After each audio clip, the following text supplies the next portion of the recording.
ठीक है, तो ये this is efficient market hypothesis. तो आज आज जो है ये टॉपिक रह गया था, तो ये हम आज डिस्कस कर रहे हैं, एफिशिएंट मार्केट हाइपोथेसिस। ये आपकी स्लाइड पे आ रहा है। तो बड़ा बड़ा कॉमनली बहुत बहुत इंपॉर्टेंट टॉपिक है, और इसकी इम्प्लीकेशन बड़ी वाइड है। और ये भी that is a kind of a trend setter. तो हम ये कह लें कि फंड्स की दुनिया के अंदर ये ट्रेंड सेटर है। इस पर बहुत रिसर्च हुई है दुनिया भर में, पाकिस्तान में इस पर बहुत काम हो रहा है, और एम्पेरिकली इसको टेस्ट किया जा रहा है। तो आज हम ये डिस्कस करेंगे कि ये है क्या एफिशिएंट मार्केट हाइपोथेसिस। ठीक है, तो एफिशिएंट ईएमएच क्या कहता है, इसको शॉर्ट फॉर्म इसकी ईएमएच कहलाती है। तो ईएमएच या एफिशिएंट मार्केट हाइपोथेसिस, ये हाइपोथेसिस क्या कहलाती है, क्या कहता है? ये कहता है कि मार्केट्स आर एफिशिएंट, पीरियड। ठीक है, ये छोटा सा हाइपोथेसिस है। वो हाइपोथेसाइज कर रहा है या आर्ग्यू कर रहा है कि मार्केट जो है एफिशिएंट होती है।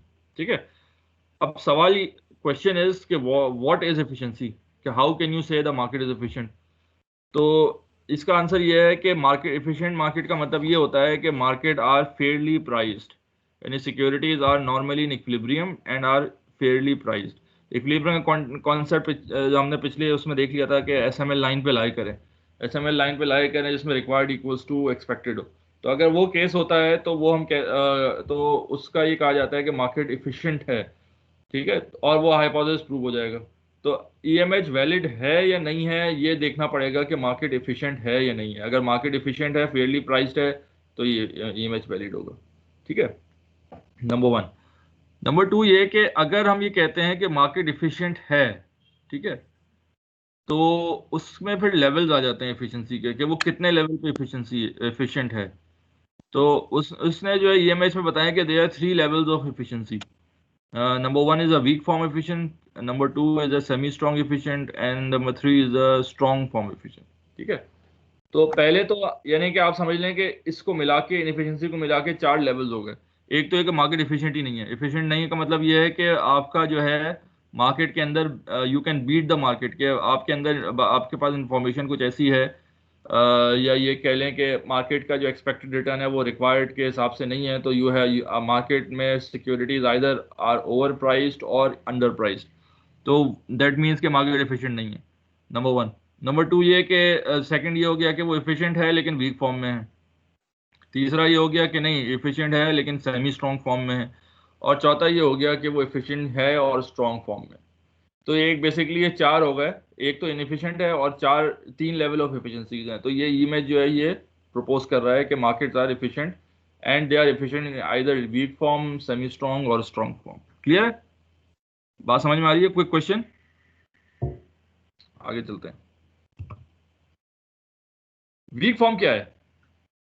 वीक फॉर्म ऑफ एफिशिएंसी ये है कि can't profit by looking at past trend. Weak form efficiency ये कहती है कि all the material public information, ये पॉइंट समझ लें, material public, past public information, all the material past public information जो है they are already absorbed in the prices. यानी कि वो जो आज अगर कोई स्टॉक ट्रेड हो रहा है, तो उसकी जो प्राइस होगी, उस प्राइस के अंदर वो तमाम ऐसी इंफॉर्मेशन जो क्या पब्लिक है, मटेरियल है number one, number to it's public और पास्ट है। जितनी भी इससे पहले की पास्ट इंफॉर्मेशन है जो पब्लिक है, they they are already incorporated, absorbed in the prices. Clear है? इसकी इम्प्लीकेशन क्या होती है? इसकी इम्प्लीकेशन ये होती है कि अगर किसी के पास ये वाली इंफॉर्मेशन मौजूद है जो पास्ट हो और पब्लिक हो, तो वो that person can not beat the market. Beat the market का मतलब क्या है, ये भी समझ लें। बीट द मार्केट का मतलब यह है कि मार्केट से कंसिस्टेंटली ज्यादा प्रॉफिट कमाना है, उसको कहते हैं बीट द मार्केट। तो मार्केट को बीट नहीं कर सकता। इसकी वजह क्या है? वजह यह है कि मार्केट में जो इस वक्त प्राइसेस हैं उसमें ऑलरेडी वो इंफॉर्मेशन इनकॉर्पोरेट हो चुकी है। तो अगर किसी के पास वही इंफॉर्मेशन है तो उससे जो है वो मार्केट चेंज नहीं होगी, किसी और इंफॉर्मेशन से प्राइस चेंज होगी, उस इंफॉर्मेशन से नहीं होगी। तो थियोरेटिकली जो है nobody can beat the market. No, यानी दैट पर्सन जिसके पास ये इंफॉर्मेशन है वो नहीं मार्केट को बीट कर सकता। यहाँ बात क्लियर है? कोई सवाल तो नहीं है? जी, क्लियर है।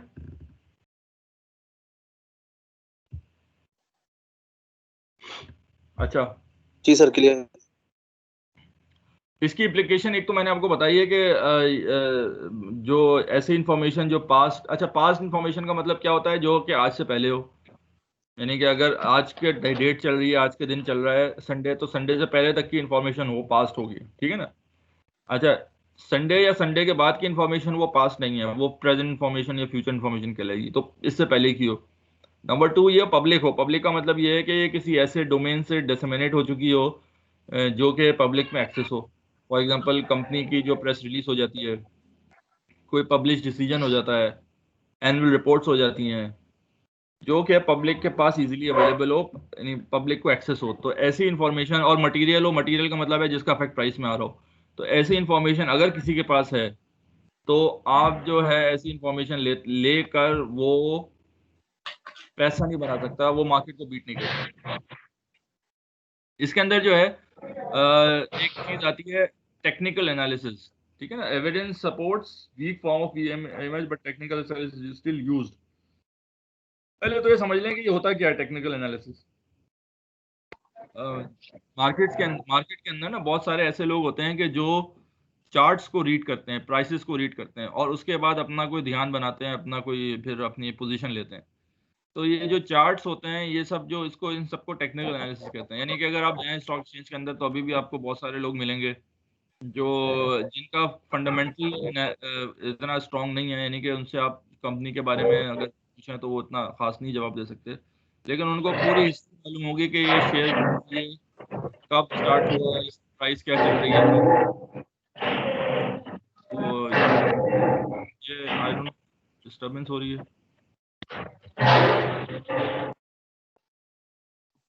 तो ये इंफॉर्मेशन जो है कंपनी की, ये इनके पास डिटेल होती है। तो इसको चार्टर्स भी कहते हैं बाहर के उसमें चार्ट्स, जिसको चार्ट रीड करते हैं।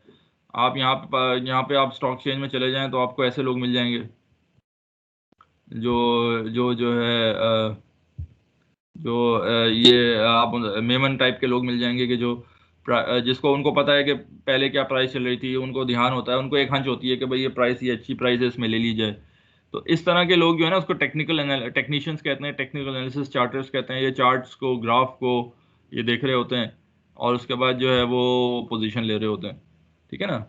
आपको जो है अक्सर ग्राफ्स नजर आएंगे। अच्छा, इनकी भी साइंस हो जाती है, पूरी बड़ी साइंस डेवलप हो गई है कि भाई ये कोन्स बन रही हैं, ये ऊपर जा रहा है। टाइम सीरीज ग्राफ जैसे होते हैं, साइक्लिकल फॉर्म के होते हैं, तो उसके अंदर वो ऊपर जा रहा है, तो उसके बाद इनको मालूम है कि इतना ऊपर गया तो फिर ये नीचे कैसे जाएगा, तो उनके पास एक साइंस होती है। अच्छा, नाउ टेक्निकल एनालिसिस जो है एक्चुअली बेस करता है एक अजम्पशन पे कि जो पिछला हिस्ट्री जो है that repeat itself. That means कि वो जो एनालिसिस अपनी पोजीशन ले रहे होते हैं, वो पास्ट प्राइसेस के हिसाब से पोजीशन ले रहे होते हैं, कि पहले क्या हुआ था उसके हिसाब से वो डिसाइड कर रहे होते हैं आगे क्या होगा। यही है ना टेक्निकल एनालिसिस। तो इसमें ये फंडामेंटल जो है यहाँ पे एक इशू आ जाता है कि बिकॉज हम ये कहते हैं वीक फॉर्म के अंदर कि ऑल द पास्ट, अच्छा प्राइस जो है वो पास्ट भी है और पब्लिक भी है और मटेरियल भी है। तो पास्ट पब्लिक इंफॉर्मेशन क्योंकि प्राइस में मौजूद है, प्राइस होती है, तो पिछले पिछले जो प्राइस है, यानी पे एक दिन पहले की प्राइस या 2 दिन पहले की प्राइस या 1 साल पहले की जो भी आपकी प्राइस है, पिछला पास्ट पब्लिक प्राइस, तो वही पब्लिक इंफॉर्मेशन है, और उसके अफेक्ट जो है करंट प्राइस में पड़ चुका है। तो अगर अब करंट प्राइस मूव करेगी तो पिछली प्राइस के हिसाब से मूव नहीं करेगी, वो नए इवेंट्स के हिसाब से मूव करेगी। तो अगर कोई भी बंदा पिछली प्राइस को देखते हुए अगली की पोजीशन ले रहा होता है, तो वो उसकी कोई सब्सटेंशिएट, कोई उसकी बैकिंग नहीं है, क्योंकि ये सिर्फ साइकोलॉजिकल है कि वो पोजीशन लेंगे, अगर बढ़ जाता है तो वो लक की वजह से बढ़ेगा या वो ऐसे फैक्टर्स की वजह से बढ़ेगा जिसका ताल्लुक पिछली प्राइस से नहीं होगा। तो you are just getting lucky. यानी कि अगर आप पिछले प्राइस के हिसाब से पोजीशन लें या किसी और तरीके से पोजीशन लें, तो आप बराबर हैं। यानी कि इसका एग्जांपल ऐसी है कि आपने जो आंखें बंद करके जो है आपने एक डब्बे के अंदर जो है ना वो सारे स्टॉक्स भरे, और आंखें बंद करके एक एक एक फाल निकाल ली और उसकी देख ली और वो आपने खरीद लिया। और दूसरा ये कि आपने जो है ना उसकी पिछली प्राइस के हिसाब से खरीदा, तो दोनों की जो पोजीशन होगी वो बराबर होगी, क्योंकि स्टॉक जो है वो रेंडमली मूव करेगा, उसका किसी प्राइस से, पिछली प्राइस से ताल्लुक नहीं होगा। तो ये अजम्पशन अगर हम ये देखते हैं, तो टेक्निकल एनालिसिस या वो लोग जो चार्ट्स बनाते हैं और वो करते हैं, तो वो उसका इफेक्ट जो है वो वीक फॉर्म में, या मार्केट अगर एफिशिएंट होगी वीक फॉर्म में होगा, तो वो नहीं पढ़ना चाहिए। यहाँ क्लियर हो गई बात? कोई क्वेश्चन? सर एक क्वेश्चन है, जी जवाब। जैसे Javed Mehdi sir. Sir, corona corona से पहले मार्केट की जो थी स्ट्रेंथ, और कोरोना मार्च 2020 में जो ना मार्केट बिल्कुल फॉल कर गई। तो लोगों ने ये एनालाइज किया कि जैसे मार्केट ऊपर जा रही है, तो ट्रेंड ये बना कि पहले कितनी थी, आज इतनी है, तो अब इतना हो सकती है, और उतनी हुई भी और उससे ऊपर भी गई थोड़ी थोड़ी। तो सर ये तो पास्ट के ऊपर ही हमने जो है एनालाइज किया ना, कि पहले कितनी थी इसकी वैल्यू, और अभी तो गिर गई है, डेफिनेटली ऊपर जानी भी है, एक्चुअल वैल्यू पे भी आनी है। सर ये कैसे फिर आप बोल रहे हैं कि ये मतलब लक हुआ? अच्छा जी, कोई इसका जवाब देगा? नहीं, इसमें थोड़ा सा बस यही सर कि ये जी स्टेटमेंट करेक्ट है कि nobody can beat the market, लेकिन इसमें थोड़ा सा एक और एडिशन कर ली जाए कि ओवर द लॉन्ग रन, हाँ, over the long. Long run, because short term के जो शॉक्स होते हैं उसके अंदर यस टेम्परेरी, वो एक मोमेंटरी जो कहते हैं ना इनएफिशिएंसी क्रिएट होती है। ये जैसे हमने अभी देखा कि एसएमएल के ऊपर है, तो थोड़ी देर के लिए वो इनएफिशिएंसी जरूर क्रिएट होती है, और उसके बाद वो वी शेप या यू शेप में वापस रिकवर कर जाती है। तो I think Mehdi is referring to that pocket of time जहाँ पे वो इनएफिशिएंसी थोड़ी देर के लिए एग्जिस्ट करती है। बाकी ये आपने बिल्कुल सही कहा कि वो उन लोगों को they are good at timing the market, and they are generally the jobbers जो डे ट्रेडर्स होते हैं, कि यार पिछली दफा भी ये 14 रुपए से वापस घूम जाती है, इस दफा भी डाल दो माल 14 रुपए में ना, 25 पैसे नीचे मिल ही जाएगा, दैट काइंड ऑफ। और वो आप खबरों में जैसे सुनते हैं कि आज बाजार ने 43,000 इंडेक्स की नफसियाती हद को उबूर कर लिया। अब ये कबूल वो कर लिया। नफसियाती हुदूद जो हैं, ये वो पुरानी एक उसके हिसाब से होता है, which has got I mean nothing to do लेकिन विद। ये वो खुद ही कह रहे हैं ना भाई, वो खुद ही कह रहे हैं नफसियाती है, तो नफसियाती का मतलब यही है कि हदूद जो है माइंड के अंदर है, इसका कोई ताल्लुक नहीं है रियल लाइफ से, है जी ना? बिल्कुल। तो वो मोमेंटरी वो होती हैं चीजें, उनको उनको बैलेंस करने के लिए ही ये जॉबर्स जो है, ये डे ट्रेडर्स जो हैं, ये फॉरन they get into it, and वो आर्बिट्राज प्राइसिंग मॉडल जो है उसको करते हुए वापस प्राइस जो है अपनी एफिशिएंसी लेवल पे आते हैं। थैंक अच्छा, तो ये बात हमने, हाँ ये बात इन्होंने बड़ी इंपॉर्टेंट बात की है जवाद ने, कि एक तो ये कि बीट द मार्केट का मतलब, वो मैं शायद उसमें हम एक्सप्लेन इतना डिटेल में नहीं किया, लेकिन बीट द मार्केट का मतलब ये नहीं है कि आपने, बीट द मार्केट का मतलब ये है कि consistently you are making more return than the market, actually इसको कहते हैं बीट द मार्केट। मतलब ये कि आपने डे 1 पे भी ज़्यादा रिटर्न बनाया, डे 2 पे भी ज़्यादा बनाया, डे 3 पे, डे 4 पे, डे 5 पे, कंसिस्टेंटली आपका रिटर्न मार्केट से ज़्यादा है, तब आपको कह सकते हैं। लेकिन लक जो है ना, लक जो है वो न्यूट्रल होती है। लक न्यूट्रल होने का मतलब ये होता है कि वो पॉजिटिव भी हो सकती है, नेगेटिव भी हो सकती है। तो अगर आप एक दिन रिटर्न बना रहे हैं, दूसरे दिन रिटर्न बना रहे हैं, तीसरे दिन लॉस कर रहे हैं, चौथे दिन फिर रिटर्न बना रहे हैं, पांचवें दिन फिर लॉस कर रहे हैं, तो इसका मतलब ये है कि आप मार्केट को बीट नहीं कर रहे हैं। इसका मतलब ये है कि आपके साथ एक लक है, क्योंकि लक पॉजिटिव भी हो सकती है, लक का आउटकम नेगेटिव भी हो, तो लक तो न्यूट्रल होती है। तो अगर अगर कंसिस्टेंटली आप बीट नहीं कर रहे तो दैट मीन्स कि वो जो आपकी रिटर्न आ रहे हैं वो उसमें आपकी कोई मेहनत शामिल नहीं है, या आपके उसके डेटा शामिल नहीं, यानी जो आपने जो मेथोडोलॉजी की है उसका कोई अमल दखल नहीं है, ये तो लक है। आप किस क्वाइन उछालें, हेड या ट्रेल वाला जो है, आपका 50% चांस हेड के भी हैं, 50% टेल के भी हैं। हो सकता है आपके 10 दफ़ा हेड आ जाए, लेकिन एक दफ़ा टेल भी आएगा। ऐसा नहीं हो सकता है कि आप 1000 इटरेशन करते रहें लेकिन हर दफ़ा हेड आए, तो चांसेस कम, जितनी दफ़ा आप कॉइन को जो उछालेंगे तो उसका जो चांसेस होगा हेड आने के वो कम होते रहेंगे। ठीक है ना? First time, second time, third time, luck में भी आपके हर दफ़ा चांस, लेकिन हाँ luck because it's neutral thing, तो हर दफ़ा लक जो है आपके साथ नहीं हो सकती। अगर कंसिस्टेंटली आप मार्केट को बीट कर रहे हैं, सो दैट मीन्स कि आप फिर इसका मतलब, फिर हम ये कह सकते हैं कि वो बीट द मार्केट। तो वो वाली जवाब वाली बात, ये बात है। तो इसका मतलब क्या हुआ कि ये ऐसे लोग जिनको जॉबर्स कहते हैं या डे ट्रेडर्स कहते हैं, या ये कि इसको हम टेक्नीशियंस भी कह सकते हैं, चार्टिस्ट भी कह सकते हैं, ये आपको कॉमनली, या इसको एक नॉर्मल इन्वेस्टर भी कह सकते हैं, एक एवरेज नॉर्मल इन्वेस्टर जो सुबह सुबह जो है स्टॉक चेन में चला जाता है। तो ये बहुत सारे आपको एक रिटेल लेवल पे डे ट्रेडर्स आपको मिलेंगे। तो अब ऐसे लोग जो हैं, अगर इनकी बेसिस पिछली प्राइस है, जैसे उसने बात की कि भाई उसको, इनके जहन में जो है ना एक हिस्ट्री होती है, उस हिस्ट्री को वो देख रहे होते हैं कि भाई ये हिस्ट्री में देखो, ये इससे नीचे नहीं गया, एकदम से वो नीचे आ गया, तो उसकी बेस पे वो जो है वो अपना पोजीशन ले रहे होते हैं। अच्छा, वो पोजीशन समटाइम्स हिट भी कर जाती है और भी करती है, तो इसको हम एजुकेटेड गेस तो कह सकते हैं, लेकिन ऐसा नहीं हो सकता कि उसकी पोजीशन हर दफा हिट करे, ठीक है ना। तो अगर वो समटाइम्स हिट नहीं भी करती है तो दैट मीन्स कि उसकी पोजीशन जो है वो उसकी वजह से नहीं है, it's just a guess work. Maybe वो गेस समहाउ जो है उस गेस पे उसका साइकोलॉजिकल भरोसा है बेसिकली, यानी वो ये समझ रहा है कि जो अगर मेरा फायदा हुआ है वो इस वजह से हुआ है कि जो मेरे जहन में पोजीशन, जो मेरी स्ट्रेटेजी थी वो सही थी। ये भी हो सकता है कि उसका फायदा इसलिए हुआ है कि वो एक लकी इंसान है, वो लक हो गया।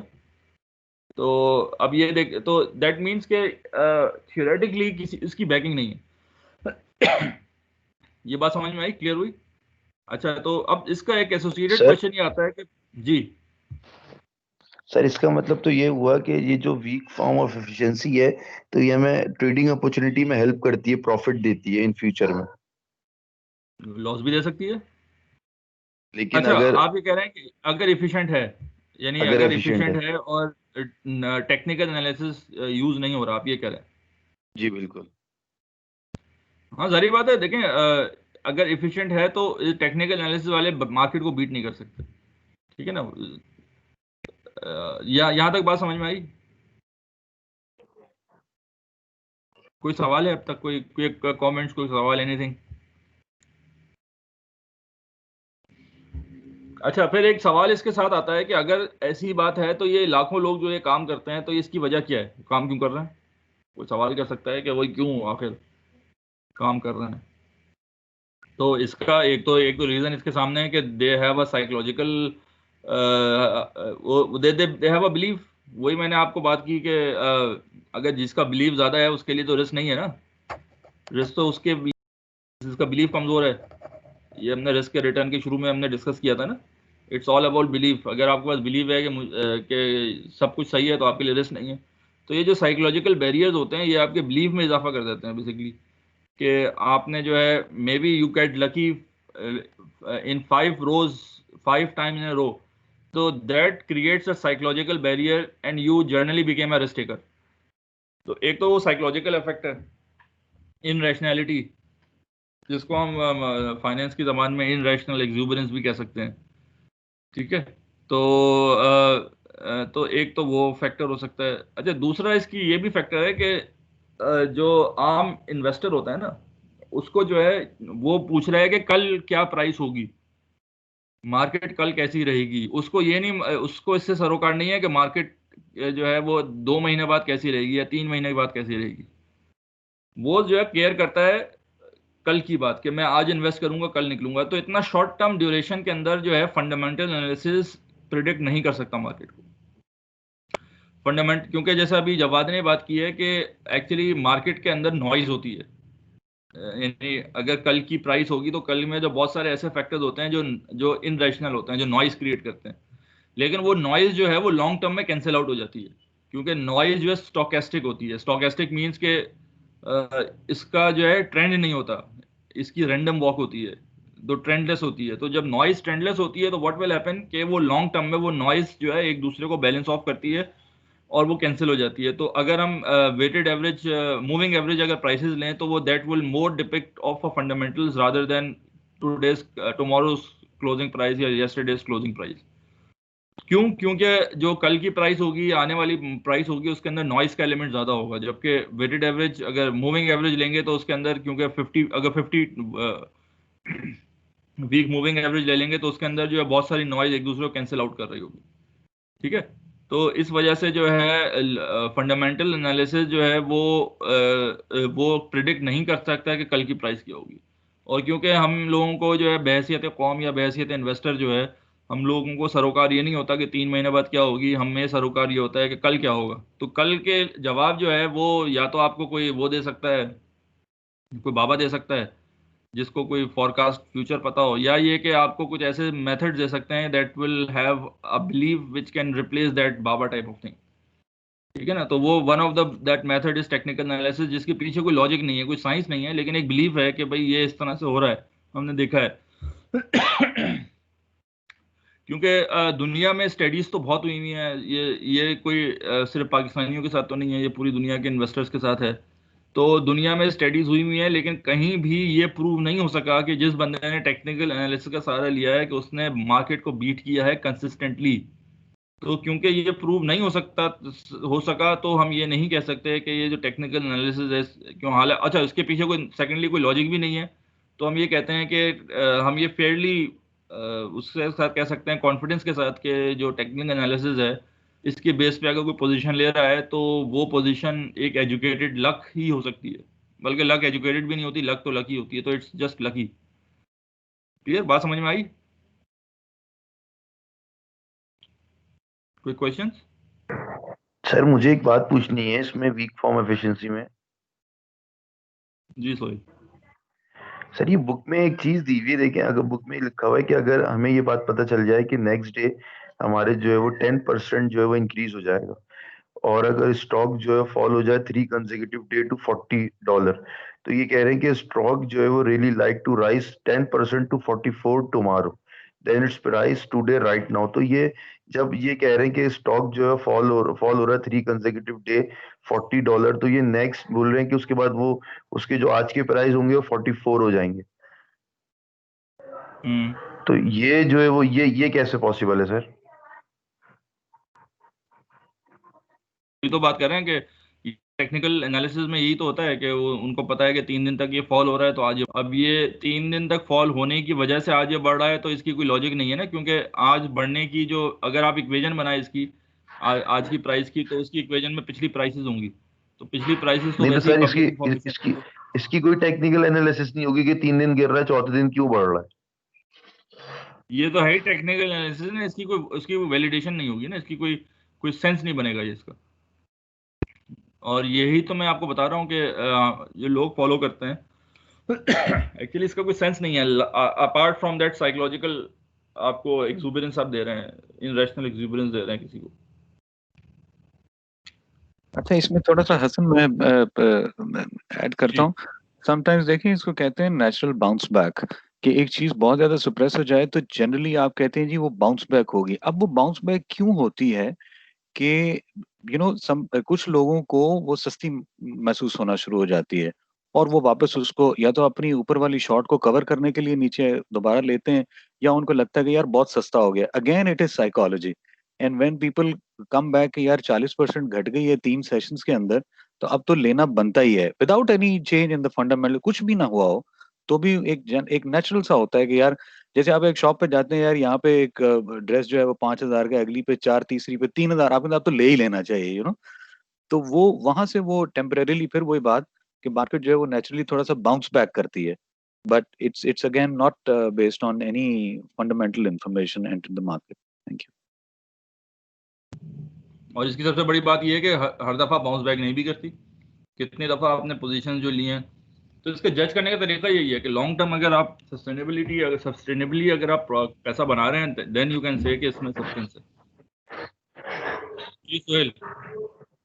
जी सर बिल्कुल क्लियर है, मतलब कोई फैक्ट एंड फिगर नहीं है, मतलब ये बस मार्केट की जो मेंटेलिटी पे डिपेंड कर रहा है, कभी भी बाउंस बैक कर सकती है और कभी जो है वो इंक्रीज हो सकती है। हम्म। तो बेसिकली ये बात समझ में आ गई। तो इसका कोई सब्सटेंशिएट इसको आप नहीं कर सकते किसी भी थ्योरी के साथ, किसी भी चीज के साथ। ये सिर्फ आपको एक साइकोलॉजिकल हाई प्रोवाइड करती है जिसमें आप कंफर्टेबल हो जाते हैं रिस्क लेने पर, जो वो रिस्क यानी यू बिकेम इन रैशनल। तो बहरहाल, तो let's come back to our model. तो एफिशिएंट कहते हैं कि टेक्निकल एनालिसिस जो है वो यूज नहीं हो सकता बिकॉज वो इनएफिशिएंट है। इसका मतलब ये है कि evidence support that weak form efficient but technical still use. तो स्टिल यूज क्यों होता है ये मैंने आपको बता दिया। क्लियर? आगे चलते हैं। नेक्स्ट फॉर्म ऑफ एफिशिएंसी क्या है? अच्छा, पहले तो समझ लें कि वीक फॉर्म में क्या चीज ऐसी है जो जिससे you can beat the market. ये देखना पड़ेगा ना कि भाई कौन से लोग हैं जिनसे जो इसमें मार्केट को बीट कर सकते हैं। अच्छा, इसमें भी कुछ लोग हैं। Number one, that rely on fundamental analysis. Fundamental analysis का मतलब ये होता है कि वही वाली बात, यू कैन प्रोजेक्ट फ्यूचर। क्योंकि जो आपका पास्ट पब्लिक तो इसमें मौजूद है, लेकिन what about the present and future information? तो प्रेजेंट इन्फॉर्मेशन उसमें मौजूद नहीं है। तो एक तो फंडामेंटल एनालिसिस अगर किसी ने किया हुआ है तो वो मार्केट को बीट कर सकता है थियोरेटिकली, प्रोवाइडेड कि वो एनालिसिस सही है, वरना ये कि टेक्निकल वाले नहीं कर सकते। ठीक है ना, क्योंकि फंडामेंटल एनालिसिस में जो इनपुट आता है वो पास्ट का नहीं होता, वो फ्यूचर का होता है। ठीक है, फ्यूचर पब्लिक इंफॉर्मेशन। या सेकंड, एक तो ग्रुप वो बीट कर सकता है, एक ग्रुप और बीट कर सकता है, वो दूसरा ये होता है कि जिसके पास कोई ऐसी इंफॉर्मेशन जो पब्लिक ना हुई भी, प्राइवेट इंफॉर्मेशन। तो अगर आपके पास प्राइवेट इंफॉर्मेशन है then you can beat the market, because इसके अंदर पास्ट और पब्लिक इंफॉर्मेशन जो है ना वो प्राइस के अंदर शामिल होती है। क्लियर, या बात समझ में आ गई? तो इसके अलावा, इन दो ग्रुप्स के अलावा कोई तीसरा बंदा मार्केट को बीट नहीं कर सकता। क्लियर है? क्वेश्चंस? ठीक है, तो यू हैव जस्ट दो ग्रुप्स हैं जो कि मार्केट को बीट कर सकते हैं। एक एक जिसके पास जो है फंडामेंटल एनालिसिस हो, प्रेजेंट इंफॉर्मेशन के हिसाब से कर रहा हो, और दूसरा ये कि जिसके पास प्राइवेट इंफॉर्मेशन मौजूद हो। ठीक है, तो let's come to semi strong. अब होता क्या है, अब इसको एक चीज समझे, अब मार्केट इवॉल्व हो रही है। मार्केट इवॉल्व होने के बाद क्या होता है कि अब एक ऐसी पॉइंट पे आती है कि all public available information is reflected in stock price. यानी कि दैट मीन्स कि all past and present, weak form में क्या था, only past public available information. अब ये कह रहा है कि past and present public available information, ये दोनों चीजें इसके अंदर आती हैं। ठीक है, so it doesn't pay to over analyse annual report looking for under valued stock. तो अब इसका मतलब ये है कि if all the public and available information incorporate prices, then even fundamental analysis you cannot beat the market. Technical को हमने पहले स्टेज पे खत्म कर दिया, फंडामेंटल अब दूसरे स्टेज पे खत्म हो जाएगा कि आप फंडामेंटल एनालिसिस जिसके पास है, जो कि फ्यूचर को प्रिडिक्ट, यानी जो जो आप बैलेंस शीट से या फ्यूचर के इनपुट से देख रहे होते हैं, तो even then you can not predict the market. इसकी वजह क्या है? इसकी वजह ये होती है कि जब मार्केट इवॉल्व होती है, लेट सपोज अब सिक्योरिटी के जो ये हैं ब्रोकरेज हाउसेज हैं, अब हर ब्रोकरेज हाउस के अंदर जो है ना कुछ एनालिस्ट होते हैं, रिसर्चर्स होते हैं। अब पाकिस्तान में आई डोंट नो कितने ब्रोकरेज हाउस हैं, आई थिंक 300 400 तो हैं, आई डोंट नो 300 प्लस तो होंगे। कितने हैं जवाब? सर इस वक्त 200 रजिस्टर्ड फर्म्स हैं जी। ठीक है, तो दे आर 200 ब्रोकरेज हाउसेज जो कि स्टॉक एक्सचेंज के अंदर रजिस्टर्ड है। अब नाउ ये जो 200 जो हाउसेज हैं, तो दे इनके पास जो है ना ट्रेड एनालिस्ट भी होते हैं। तो अब एक छोटा हाउस भी जो है 3-4 एनालिस्ट तो रखता है रिसर्च के। सो आप ये समझ लें कि अब दे आर, और बड़ा हाउस ज्यादा एनालिस्ट लगता है, तो अगर हम एवरेज निकालें तो अगर 10 है तो they are 2000 people who are analysing stocks, जिनके जॉब ही यही है कि स्टॉक को एनालाइज कर रहा है। और अब एक बंदा जो है वो सेक्टर को एनालाइज कर रहा होता है, तो 3 से 4 सेक्टर्स भी वो एनालाइज कर रहा होता है। तो यानी कि मोस्ट स्टॉक्स जो है ना, जो जो ट्रेडेड स्टॉक्स होते हैं, उस पे कुछ ना कुछ लोग, यानी हर स्टॉक पे जो ट्रेडेड स्टॉक, अगर हम ये देखें तो टोटल जिनकी वॉल्यूम ज्यादा है, वो मेरे ख्याल से 40-50 स्टॉक्स ज्यादा नहीं है। इन 40-50 स्टॉक में हर स्टॉक के पीछे जो है 5-6 बड़े बड़े एनालिसिस बैठे हुए होते हैं, जो जिनका काम ही होता है वो फंडामेंटल को देख रहे होते हैं, मार्केट में न्यूज़ देख रहे होते हैं, और उसके बाद जिसको एनालाइज करके वो प्राइस निकाल रहे होते हैं, फेयर वैल्यूज। वो फेयर वैल्यू पब्लिश करते हैं, या तो वो पब्लिश कर रहे होते हैं अपने क्लाइंट्स को दे रहे होते हैं, और जब वो अपने क्लाइंट्स को दे रहे होते हैं तो क्या होता है, क्लाइंट्स उससे पोजीशन ले रहा होता है। तो based on that fundamental analysis लोग पोजीशन ले रहे होते हैं। तो एक ऐसा पॉइंट आता है कि जहाँ पे जब वो पोजीशन ले रहे होते हैं तो प्राइस में उसका इफेक्ट एडजस्ट हो चुका होता है। सो दैट मीन्स के वो प्राइस जो है वो फंडामेंटल एनालिसिस को भी रिफ्लेक्ट कर रही होती है। सो नाउ अगर आपने भी वो ही एनालिसिस किया है जो इससे पहले हो चुका है, और उसके बेस पे आपने पोजीशन ली है, so that will not affect the stock price, यानी कि उसकी वजह से आप मार्केट को कंसिस्टेंटली बीट नहीं कर सकते। अगेन, अगर वो बीट हो गई तो it just by luck, is just not, is ये आपकी सुपीरियर कोई वो नहीं है कि आपने आपके पास कोई एक्स्ट्रा इन्फॉर्मेशन है, तो वो लक की वजह से बीट हो सकती है। यहाँ बात क्लियर हो गई? तो दैट मीन्स कि इवन अगर आप अपने आप को स्मार्ट समझ रहे हैं और आपने कोई फंडामेंटल एनालिसिस किया टेक्निक, और उसके बाद आपने कुछ वैल्यूज निकाली, और उसके बाद आपने पोजीशन ली, तो अगर वो पोजीशन हिट हो रही है तो इसकी वजह ये नहीं है कि आपने कोई बेहतर काम कर लिया। इसकी वजह ये है कि ये लक है, क्योंकि इससे पहले आपने जो काम किया, इससे पहले ये लोग काम कर चुके हैं और इस पर पोजीशन ले चुके हैं, और मार्केट उसमें रिएक्ट कर चुकी है। तो that is all absorb in the prices. Clear है? बात समझ में आई? क्लियर? कोई सवाल? तो इसका मतलब ये doesn't pay to over analyse any annual report looking for undervalued stock. largely too big, but superior analyst can still profit by finding and using new information. तो लेकिन ये भी होता है कि एनालिस्ट बैठे हुए भी होते हैं, फिर कोई सवाल ये करता है कि फिर एनालिस्ट का फायदा क्या, आप इतना पैसे दे रहे हैं, ये सब चीज़ें कर रहे हैं, तो छोड़ें, क्योंकि प्राइस में उसका ऑलरेडी इफेक्ट आता है, लेकिन फिर भी लोग कर रहे होते हैं। इसमें कोई और वजूहत भी होती हैं, वो हम आगे बताएंगे, ठीक है, क्योंकि इसके अंदर फिर सिर्फ इंफॉर्मेशन वो नहीं होती जो पब्लिक होती है, फिर वो इंफॉर्मेशन भी आ जाती है जो प्राइवेट होती है, क्योंकि ये जो सेकंड स्टेज है, यानी सेमी स्ट्रॉन्ग जो फॉर्म है, उसके अंदर भी एक ग्रुप है जो मार्केट को बीट कर सकता है, और वो ग्रुप वो है कि जिसके पास प्राइवेट इंफॉर्मेशन हो, बिकॉज इसमें all public available information is reflected in price, that means what is not reflected is private information. अगर किसी के पास प्राइवेट इंफॉर्मेशन है तो वो मार्केट को बीट कर सकता है। तो ये जो कुछ एनालिस्ट होते हैं, जो इनका रखने का मकसद ये होता है कि एक्चुअली ये इंफॉर्मेशन जो है ना, इनके पास प्राइवेट ऐसी होती है जिसकी वजह से जो है ना वो अपने आप को फिर भी जो है ना, वो जो ब्रोकरेज हाउस होते हैं फिर भी कुछ ना कुछ मार्केट को बीट कर सकते हैं, according to the semi strong form. कोई क्वेश्चन, कोई कमेंट, क्वेश्चन? सर इसे इनसाइड इंफॉर्मेशन कहते हैं ना, इलीगल है लेकिन। जी बिल्कुल, वो मार्केट को नहीं, मैं वही मेहदी की बात को आगे बढ़ा रहा हूँ कि वो मार्केट को बीट तो कर देती, लेकिन अगर पता चल जाए तो फिर मार्केट उनको बीट करती है। हाँ, बहुत से केसेस हुए थे, कुछ सिक्योरिटीज बीएमए के साथ एक केस हुआ था, मुझे याद पड़ रहा है, थोड़ा पुराना, और दूसरे हुआ था जहाँ पे इनसाइडर ट्रेडिंग जो है ना, ये जो है वो इनलीगल है, लेकिन इनसाइडर ट्रेडिंग को पकड़ना बड़ा मुश्किल काम है, ऐसा नहीं है कि वो बहुत आसानी से पकड़ा जाता है। बहुत कम ऐसे लोग होंगे जो अपने नाम पे ट्रेड कर रहे होंगे, अगर किसी और के नाम पे कर रहे हैं तो उसका ट्रेस करना ज़रा मुश्किल हो जाता है, लेकिन ये कि इनसाइडर ट्रेडिंग अगर अगर आपके पास इनसाइडर इन्फॉर्मेशन मौजूद है तो आप उसमें पैसा बना सकते हैं, even in theoretically in a semi strong form.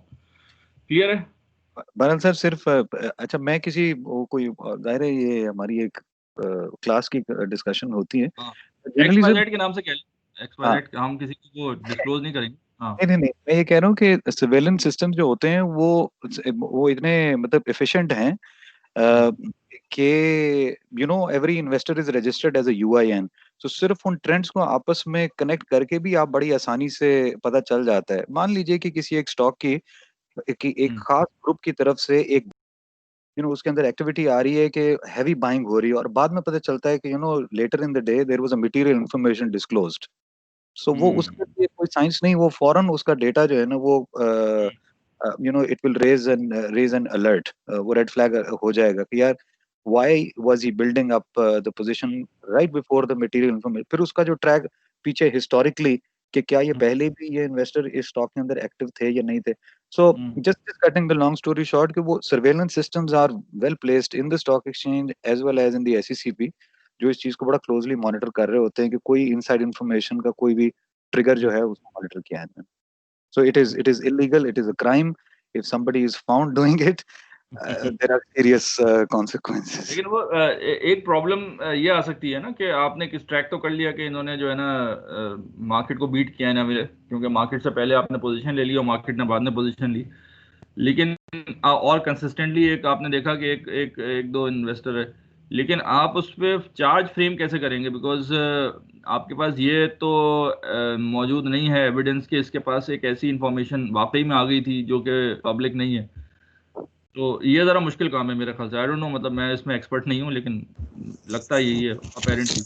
Sir अभी भी इनसाइड न्यूज़ के तहत ही जो तमाम सीएफओस होते हैं डिफरेंट कंपनीज के या board of directors different companies से होते हैं, वो एक दूसरे को इनसाइड न्यूज़ दे रहे होते हैं, तभी वो मार्केट से पहले कुछ लोग उसकी बाइंग कर लेते हैं, जो बुल और बियर्ड होते हैं।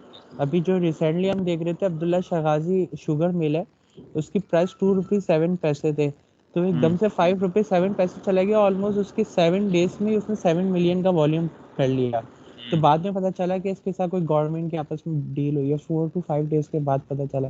तो कोई ना कोई तो इनसाइड न्यूज़ दे रहा है जिसको पकड़ना बहुत मुश्किल है, क्योंकि इतने सारे नाम है और इतने, आपको पता है कि मार्केट में 5-6 लोग बैठ के मार्केट को इन और आउट कर देते हैं, तो कुछ भी हो सकता है। जी, ओएस ने बड़ा निशानदेही बड़ी सही की उसने कि ओएस को 5-6 लोगों का नाम बताएं जवाद भाई को। जवाद भाई को पता भी होगा वो करेंगे क्या। मेरा सवाल तो वहां से शुरू होता है कि इफ सर यू जवाब भाई कह रहे हैं कि सिस्टम हमारा बड़ा स्ट्रांग है और हम पकड़ लेते हैं, तो सर पकड़वाते हैं ना फिर। नहीं पकड़ लेंगे, उसके बाद आप चार्ज कैसे फ्रेम करेंगे? वो तो सर इमरान उस पे खान भी भी कहता है कि यार नेक्स्ट। मेरे पास आईएसआई ने बड़ी इंफॉर्मेशन दी हुई है, अदालत में तो साबित नहीं कर सकता ना। अच्छा सर मैं तो मजाक कर रहा था। इसको यही रहने दो। स्टॉक का तो नाम दोबारा बताइए, बहरहाल वो है अब्दुल्ला हाँ, शाह क्या? स्टॉक जी का क्या नाम भाई? बताइए क्या अब्दुल्ला है? शगाजी शुगर मिल, ठीक है, थैंक AGSC। थैंक यू चलें, लेट्स सी के there is a case study of Abdullah Shah Ghazi. Let's see के सर जो है सर ये स्टॉक एक्सचेंज सर कितना एक्शन सर लेती है और क्या पकड़े जाते हैं। नहीं जी, जी मेरी। सर जवाद भाई को वैस भाई ने अभी इनसाइड इंफॉर्मेशन दी है, ये नहीं जनाब ओएस आप भाई ने रिएक्ट कर। कहा इनसाइड इन्फॉर्मेशन दी है, ओएस भाई ने तो सर कहा कि ये कुछ लोगों ने बाय कर लिया, उसके बाद जो है प्राइस बढ़ गई। नहीं तो अब भाई आपने नहीं लिया तो तो मैं वॉल्यूम कह मार्केट रहा कैसे लीड हूँ पहले करेगी, कैसे आया? आपको पूरी डिसीजन करेगी। डिसीजन बाद में अनाउंस हुआ गवर्नमेंट का, वॉल्यूम कैसे पहले बढ़ गया? ओएस भाई तो बाहर सर स्पेक्टेटर देख रहे थे कैमल सर हैं। नहीं है। मैं कह रहा हूँ मेरे हिस्टोरिकल ध्यान से इंफॉर्मेशन दी देखिए है मैं यार। क्या कहना चाह रहा हूँ। एक इनसाइड इंफॉर्मेशन दी है इस पहलू से कि हम कैसे उनको पकड़ लें, अच्छा अच्छा इनसाइडर इंफॉर्मेशन। अच्छा अच्छा अच्छा। चले, ये तो मैं भी आपको दे सकता था। ये कॉमन मैंने खुद देखा है। मैं मतलब जब मैंने ट्रेडिंग की है, जैसे दे आर डिफरेंट, पता चल जाता है मार्केट में कोई ना कोई न्यूज़ जो है वो बाद में आती है, चीज़ पहले हो जाती है। तो बहरहाल तो ये है, आई डोंट नो कि पीपल आर वाकई में अभी नहीं कर रहे हैं, ये मुश्किल है क्योंकि इसको पकड़ना मेरा नहीं ख्याल कि मुश्किल होता है अनलेस कि वो डायरेक्ट अकाउंट्स इन्वॉल्व हों। अब लोग अपने अकाउंट में तो करते नहीं हैं, तो वो तो इस तरह से जो है इसको ज़रा मुश्किल हो जाता है। बहरहाल हम ये कहते हैं इसका सेमी स्ट्रॉन्ग फॉर्म ही कहती है कि जो है you can beat the market अगर आपके पास जो है प्राइवेट इंफॉर्मेशन मौजूद हो। तो let's come to the strong form. Strongest form क्या कहती है? All information whether it's public, whether it's private, whether it's past, whether it's present, all information even insiders information is embedded in stock prices। इसका मतलब क्या हुआ? ये कैसे होता है ये भी जरा समझ लें। ये जो ब्रोकरेज हाउसेज होते हैं या ये, अब जारी बात है पैसा नहीं बन रहा। लेट सपोज मार्केट एफिशिएंट होती जा रही है, एक ऐसा पॉइंट आता है कि जहाँ पे जो है ना आपने पहले टेक्निकल करके देख लिया पैसा नहीं बन रहा, उसके बाद आप फंडामेंटल पे आ गए, फंडामेंटल करके देख लिया फिर भी पैसा नहीं बन रहा, मार्केट एफिशिएंट हो गई है। तो आप क्या कहते हैं, वो अपने रिसोर्सेज जो है इन्वेस्ट करते हैं इंटेलिजेंस के अंदर, यानी कि try to get the private information. ठीक है ना, मार्केट इंटेलिजेंस के अंदर वो रिसोर्सेज इन्वेस्ट करते हैं। अब क्या होता है कि इन्होंने जो है ना कुछ लोग यानी कि अब जो इंफॉर्मेशन है ना उसकी वैल्यू है, मटेरियल पब्लिक इन्फॉर्म, तो कोई पब्लिक इन्फॉर्मेशन देने वाला है उसकी वैल्यू है। तो बाज़ लोग जो है उसको खुद ही डिस्क्लोज कर देते हैं। जैसे मैं एग्जांपल बताऊं, मैं एक ब्रोकरेज हाउस के रिसर्च के बंदे की बात कर रहा हूँ, वो नाम नहीं ले रहा, लेकिन लेट सपोज उससे ऐसी ऐसी बात हो रही थी। तो तो एक उसने मतलब पोजीशन ले रहे होते हैं, तो वो कैसे पोजीशन ले रहे होते हैं, वो रिसर्च की बेस पे इतना रिलाई नहीं कर रहे होते। वो ये कहते हैं कि हमारे अकाउंट हमारे पास जो है ना वो इस एक्स का भी अकाउंट है जो कि एक ब्यूरोक्रेट है, इसका भी अकाउंट है जो कि एक ये है, एक्स ये है। तो कुछ इन्फ्लुएंशियल लोगों के अकाउंट्स मौजूद होते हैं उसके पास। तो वो उसकी एक्टिविटी, तो वो देखते हैं कि भाई जैसे जो इसने ना एकदम से जो है ना 2 करोड़ शेयर बाय कर लिए, तो जब वो 2 करोड़ बाय करता है तो हम अपने भी जो 1 करोड़ और बाय कर लेते हैं उसके साथ। तो वो ये देखते हैं कि ऐसे लोगों की जो एक्टिविटी है वो मार्केट उनके पास एक्सेस इन्फॉर्मेशन होती है। इसकी बहुत एग्जांपल मैं आपको बताऊं, ईसीसी की जो मीटिंग होती है वो आजकल हफ्ते को होती है। जो इकोनॉमिक कोऑर्डिनेशन कमेटी है उसकी जो मीटिंग होती है वो हफ्ते को क्यों होती है? कोई इसको स्पेकुलेट कर सकता है क्या? जो इसीलिए होती है कि वीकेंड पे ताकि थोड़ा टाइम मिल जाए इंफॉर्मेशन जो रिलीज होती है उसको एब्जॉर्ब होने में, और इसकी चलती वजह, हाँ मार्केट इसकी वजह ये होती है कि जो डिसीजन मेकर्स होते हैं ना, जो कि तो दे देमसेल्फ आर इंफॉर्मेशन डिसमिनेटर्स। वो करते क्या थे कि जैसे ही कोई डिसीजन हुआ तो सबने नीचे जाके अपने मोबाइल नीचे जाके अपने एसएमएस कर दिया कि ये शेयर बाय कर लो, तो उसने जो है ना वहाँ शेयर बाय कर लिया। बाय द टाइम उसका प्रेस रिलीज आता है वो पोजीशन ले चुके होते थे। तो ये तो तो जो डिसीजन मेकर इट्स देमसेल्फ है वो उस पर क्योंकि भरोसा नहीं किया जा सकता, तो आप मीटिंग ही ऐसे दिन रखते हैं कि जहाँ पे मार्केट बंद हो। क्योंकि जारी बात है मीटिंग खत्म होगी तो वो चीज़ पब्लिक हो जाएगी।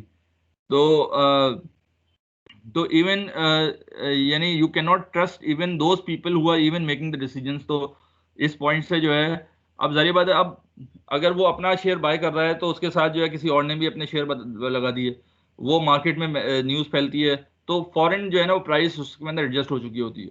और जब जो है फिर इंफॉर्मेशन बाद में आती है, तो एक वो जैसे ओएस ने बताया, एक आम आदमी जो है वो तो कहता है कि ये तो कोई गेम हो गई है कि पहले से जो है लोगों को पता था और उसने पोजीशन ले ली। तो इसी तरह से लोग फिर इन्वेस्ट भी करते हैं ऐसे लोगों पर जिनके पास ऐसी इंफॉर्मेशन होती है।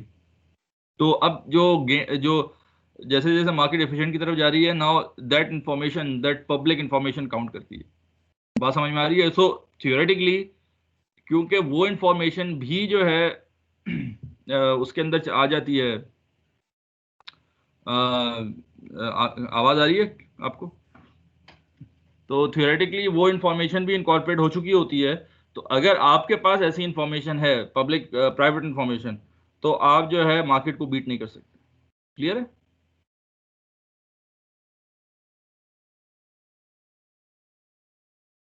जी जी, एनीबडी? जी सर, क्लियर है। और साथ में आवाज आ रही है? नहीं, अच्छा। बिल्कुल सर, आवाज भी आ रही है, क्लियर भी है, और साथ में घबराहट ये हो रही है कि पीछे जब अगर ये एफिशिएंट मार्केट हाइपोथेसिस की स्ट्रांग फॉर्म को एक्सेप्ट करें तो आज तक जो पड़ा है वो सब इररेलेवेंट हो गया। वो सब इनरेलेवेंट सही बात है। तो अब अगर एफिशिएंट फॉर्म में अगर आ सर जाती है, फॉर एग्जांपल, आपने जो है ना, आप एक जो है लिफ्ट में जा रहे हैं, लिफ्ट में जो है ना एक सीईओ भी आ गए, और सीएफओ भी आ गए, तो इन दोनों आपस में लिफ्ट में बात करते हैं और बहुत कॉन्फिडेंशियल इन्फॉर्मेशन देते हैं। आप भी उस लिफ्ट के अंदर हैं, लिफ्ट में सिग्नल नहीं चल रहे होते हैं, जैसे ही आप बाहर निकले लिफ्ट से, आपने फौरन अपने ब्रोकर हाउस को फ़ोन किया कि भाई ये शेयर खरीद लो या बेच दो, जो भी है। तो जब वो ब्रोकरेज हाउस खरीदने जाएगा तो उसकी प्राइस ऑलरेडी बढ़ चुकी होगी। तो फिर आप सोचते हैं कि यार ये क्या बात है कि यार ये तो इन्फॉर्मेशन प्राइवेट इन्फॉर्मेशन है, तो बाहर निकली नहीं, तो प्राइस कैसे बढ़ गई? उसकी वजह यही है कि जो सीईओ है या सीएफओ है जिससे डिस्कस किया है, उसने पहले ये बात अपने किसी को पहुंचा दी थी और वो बढ़ गई थी। तो आप ये स्मार्टनेस अगर आप करेंगे इन बिलीव के वो चीज़ बढ़ जाएगी, तो ऐसा नहीं होगा, because that is already incorporate in the prices. ये बात समझ में आई? सर फिर इसका भी तो हल मार्केट ने निकाला है। फिर इनसाइड न्यूज़ के साथ साथ फेक न्यूज़ भी फैलाने लग गए हैं कि जो ऊपर जा रहा है वैसे वो नीचे भी चले जाते हैं। हाँ, फेक न्यूज़ बनाते हैं, बिल्कुल।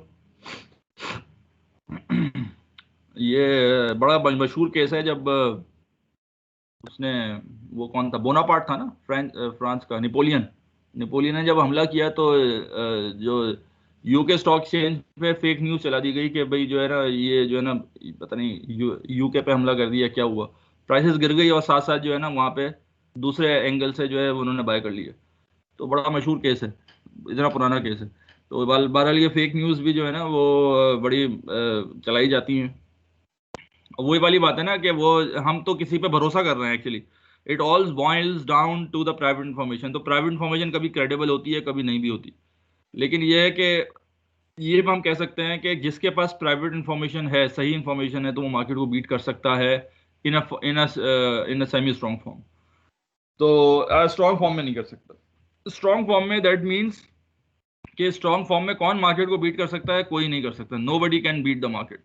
No true insider can gain trading on the basis of insiders information।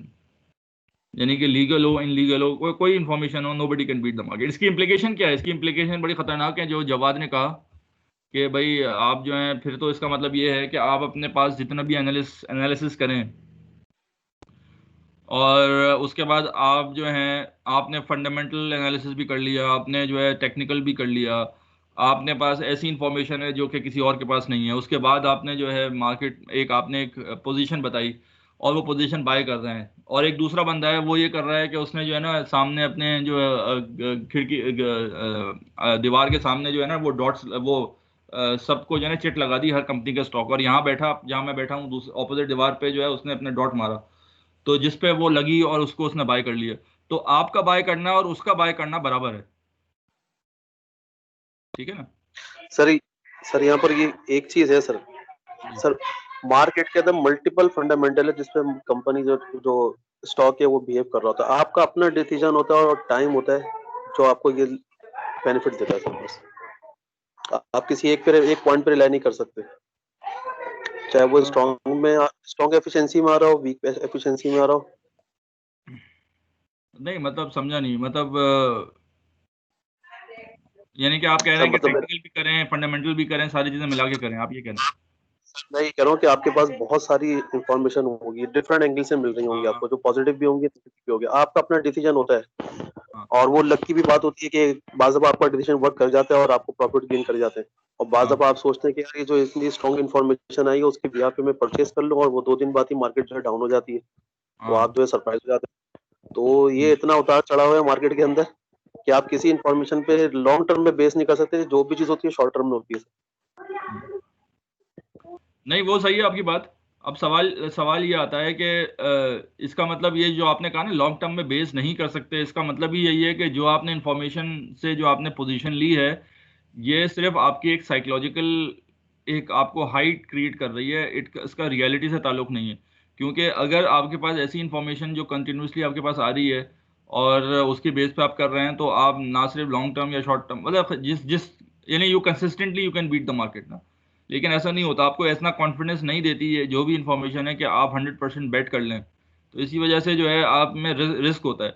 आप जितने भी डे ट्रेडर्स जो बात कर रहे हैं, या जो भी स्टॉक के इक्विटी इन्वेस्टर्स होते हैं, वो कभी भी 100% सर्टन नहीं होता है कि कल मैंने जो ये पोजीशन ली है इसमें से 100% श्योरिटी के साथ मैं पैसा बनाऊंगा। तो इसमें सर्टेनिटी इसलिए नहीं होती, तो इसका मतलब है इसने रिस्क लिया हुआ होता है। जब रिस्क लिया हुआ होता है तो इसका मतलब यही होता है कि आपने कुछ चीज़ें लक पे छोड़ी हुई हैं और उसके हिसाब से आपने एक हंच की हुई है। अगर वो चीज़ हो जाती है तो वेल एंड गुड, नहीं होती तो यू आर इन लॉस। ठीक है। यानी कि जो रिस्क टेकर होता है वो इसके हिसाब से कर रहा है, उसका एक हंच है, वो अपनी वैल्यू जजमेंट के हिसाब से एक रिस्क ले रहा है। तो वो जो वैल्यू जजमेंट है वो उसको एक साइकोलॉजिकल ईज ही सिर्फ कर रही होती है, इसका कोई ताल्लुक उसमें से नहीं होता। यानी कि मेरा पॉइंट ये है कि एक बंदा है वो बड़ा अच्छा एनालिस्ट है, इकोनॉमिस्ट है, उसने जो है ना एक जजमेंट से एक पोजीशन ली। और एक बंदा है वो जो है चार्टर है, यानी कि वो जो है वो उसको कुछ इकोनॉमिक्स या ये सब चीज़ें नहीं मालूम, वो सिर्फ प्राइसेस को देख रहा है, उसने ये पोजीशन ले ली। तो दोनों की जो साइकोलॉजिकल जो लेवल होगा ऑफ दैट पोजीशन, यानी कि दोनों वर will be they will be sure, यानी कि मेरी पोजीशन सही है। अब एक की बेस जो होगी फंडामेंटल होगी, एक की बेस होगी टेक्निकल होगी, लेकिन दोनों अपने तौर पे श्योर होंगे, तो उनके पास एक इनरेशनल एक्सूबरेंस दोनों के पास है, लेकिन दोनों ही सही नहीं है।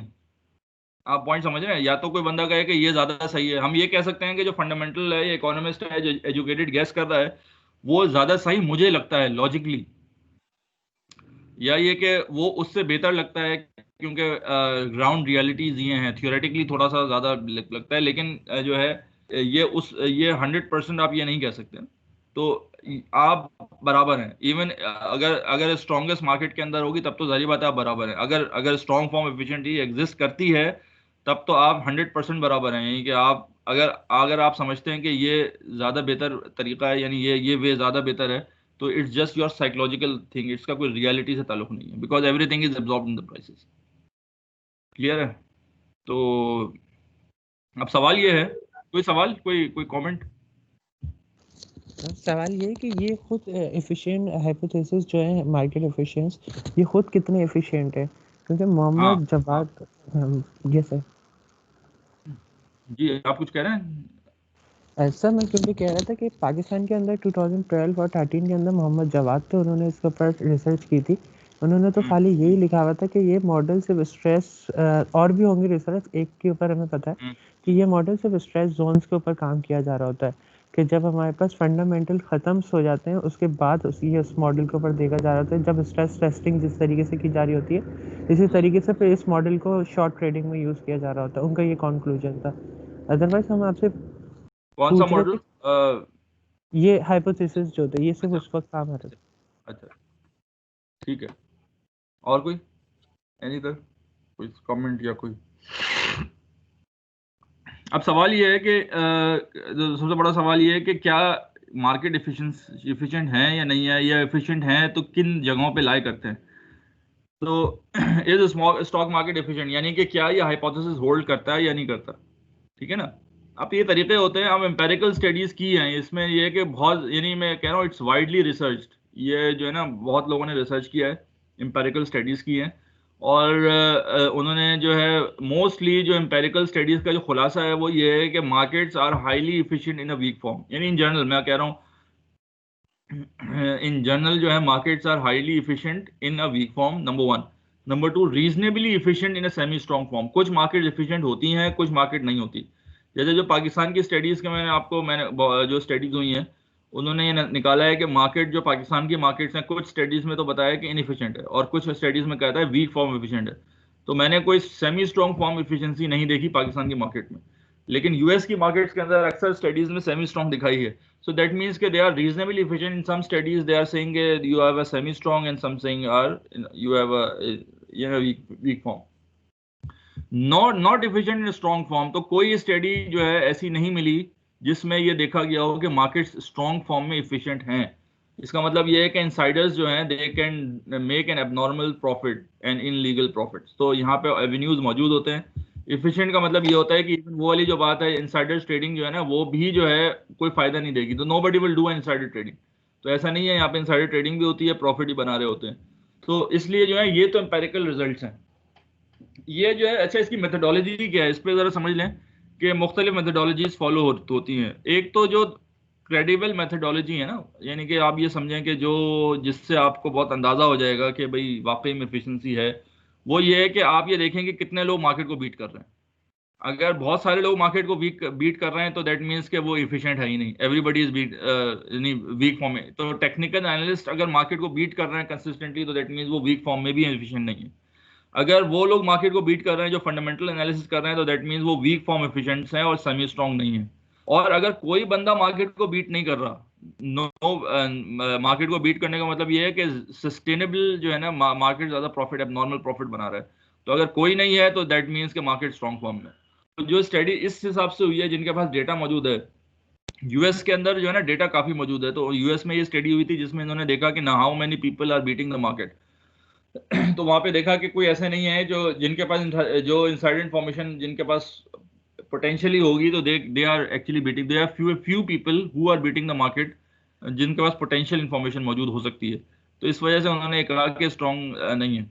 अच्छा, दो जो बाकी स्टडीज हुई हैं मुल्क में इस तरह से गया, उसमें जो है ना वो थ्रू स्टैटिस्टिकल मेथड्स को यूज किया। उसमें कुछ मेथड्स होते हैं वो एडवांस स्टैटिस्टिक्स है, उससे वो निकाल रहे होते हैं इसकी एफिशिएंसी को ना, मैंने कि वो डेटा से ही निकाल रहे होते हैं। तो उसमें ट्रेंड होता है, ट्रेंड को देख रहे होते हैं। तो उस हिसाब से जो है ना पाकिस्तान की मार्केट में जो काम हुआ है ये अब तक होता रहा है, तो वो भी ये कहता है कि मार्केट जो है वो दे आर मोस्टली जो है ना इनएफिशिएंट है, कुछ जगहों पे तो यह है और कुछ जगहों पे वीकेस्ट फॉर्म में एफिशिएंट है। ठीक है, तो इसका मतलब क्या है, मोर और लेस अगर हम ये बात करें कि जिनके पास इनसाइडर इन्फॉर्मेशन होती है वो मार्केट में इस जगहों पे, और अगर जिसके पास जो है कम, अगर इनसाइडर नहीं है तो फंडामेंटल एनालिस्ट जो होता है जो कि वो भी जो है ना वो रीजनेबली जो है ना वो मार्केट में कंसिस्टेंटली पैसा बना सकते हैं। ठीक है ना, लेकिन ये डे ट्रेडर्स जो है ना ये पैसा कंसिस्टेंटली नहीं बना सकते। मतलब ये मोरलेस ये हमारा खुलासा है जो एम्पेरिकल स्टडीज हुई हैं कि मार्केट एफिशिएंट है या नहीं है। जी, कोई क्वेश्चन, कोई सवाल, कोई ऑब्जर्वेशन?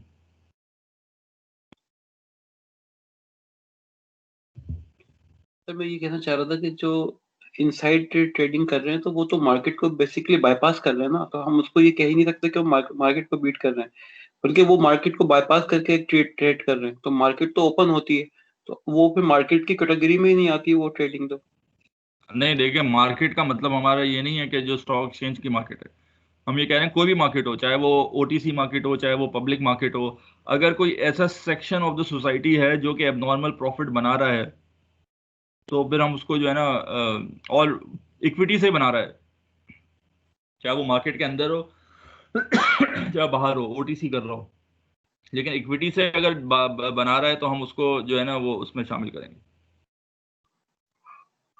ठीक है सर। और कोई? जी ओवैस कुछ आप कहेंगे? नहीं सर, सब ठीक है। ठीक है, तो ये बेसिकली कॉन्सेप्ट था एफिशिएंसी का, और ये हमने बता दिया। एक जो है कॉन्सेप्ट होता है बिहेवियरल फाइनेंस, ये आजकल जो दुनिया में बड़ा चल रहा है, क्योंकि थियोरेटिकल जो फाइनेंस की जो रैशनल इन्वेस्टर्स की जो बात है ना, क्योंकि थियोरेटिकल जो फाइनेंस है वो इकोनॉमिक्स प्रिंसिपल्स पे लाई करता है, विच हैव अ अजम्पशन के people are rational self interested human beings. तो रैशनल और सेल्फ इंटरेस्ट जो है ना, समटाइम्स जो है ना वो you have irrational behaviour. तो जब इन रैशनल बिहेवियर आ जाता है तो फिर इसका काम जो है ना फाइनेंस से कम हो जाता है और साइकोलॉजी ज़्यादा होता है, क्योंकि इन रैशनल का मतलब जैसे मैंने आपको बताया साइकोलॉजिकल। तो इस वजह से जो behavioural finance is a branch of finance जो कि साइकोलॉजी से डील करती है, और जिसको कॉग्निटिव साइकोलॉजी कहते हैं। और ये कोशिश कर रही है कि हाउ इन्वेस्टर्स बिहेव, क्योंकि ये बहुत श्योर है कि investor don't behave rationally. So if the investors don't behave rationally तो वो किस तरह से वो बिहेव करते हैं, तो इस पे बड़ा आजकल काम हो रहा है। प्रॉस्पेक्ट थ्योरी है जिस पे जो बड़े मशहूर थ्योरी है, जिस पे आजकल मार्केट एफिशिएंसी और ईएमएच में यूज हो रही है। तो और मुख्तलिफ तरीके से बायसेस कैलकुलेट कर रहे होते हैं, रैशनल बायसेस जो होते हैं। तो वो बिहेवियरल फाइनेंस से जो है आजकल पता लग रहा होता है, यानी कि अब फोकस इस पे आ गया है। तो इट्स वेरी इंपॉर्टेंट, एक नई ब्रांच है, और वो जो है आपको ये सारी चीज़ें इनकॉर्पोरेट कर रही होती है।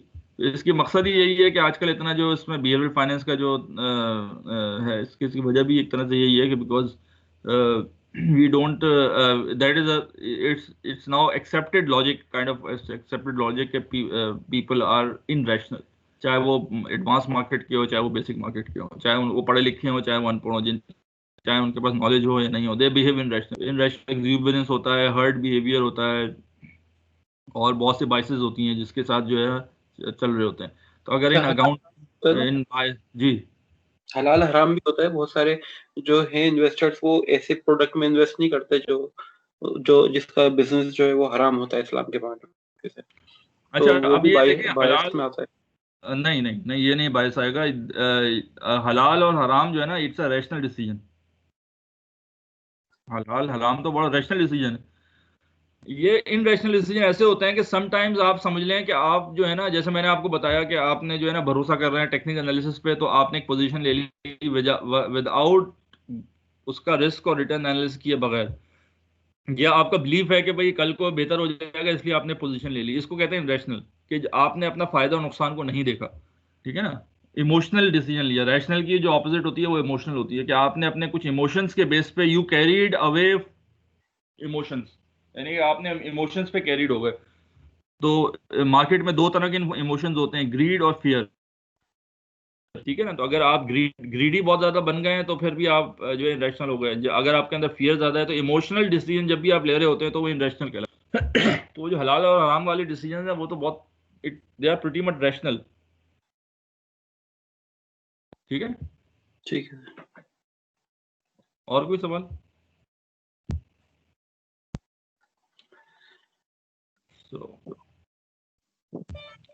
ठीक है, तो ये हमारा ये लास्ट टॉपिक था, वो it's comes to an end. कोई ईएमएच के हिसाब से कोई सवाल है किसी को, कोई पूछना है, कोई कमेंट है इवन, सो यू कैन। जी चलें, तो ये है कि क्लियर हो गई, आपको चीज़ समझ में आ गई।